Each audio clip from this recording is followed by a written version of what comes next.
Tužitelj Serge Bramertz u Europskom je parlamentu i njem nova televizijska era. Povijesni trenutak zbogom analognom signalu. Od ponoći sve nacionalne i sve lokalne televizije u Istarskoj i Primorsko-goranskoj županiji prelaze na digitalni sustav emitiranja, a do kraja godine ugasit će se i svi analogni odašiljači u Hrvatskoj.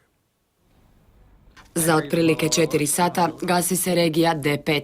Put prelaska na digitalni sustav emitiranja tako utiru Istarska i Primorsko-goranska županija. Sve na mjestu, već je montirano. Vas lijepo kupio aparat, stavio i sve u redu.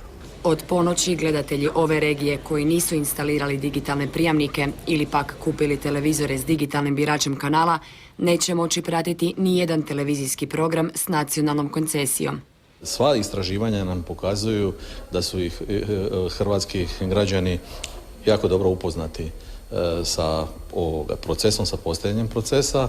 Regija koja noćas ulazi u digitalni svijet 99% pokrivena, a ostali će morati birati između satelita, kabelskih operatera ili internetske televizije. Važno je napomenuti, na primjer, za ljude u regiji D5 da će od danas, znači od noćas, moći gledati sva 4 nacionalne televizije plus još 4 lokalne televizije.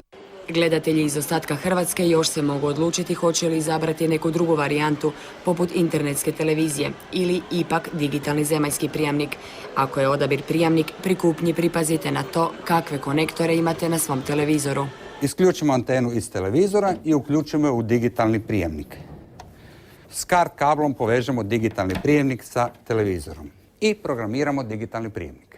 Digitalni programe nećete moći pratiti na ovom izlaznom konektoru, već samo ćete moći pratiti putem audio-video kabela.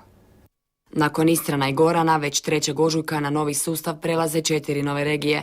Do 1. siječnja 2011. kada ćemo potpuno prijeći na digitalni sustav, gasit će se regija po regija, a posljednja će biti u listopadu Zagreb i okolica.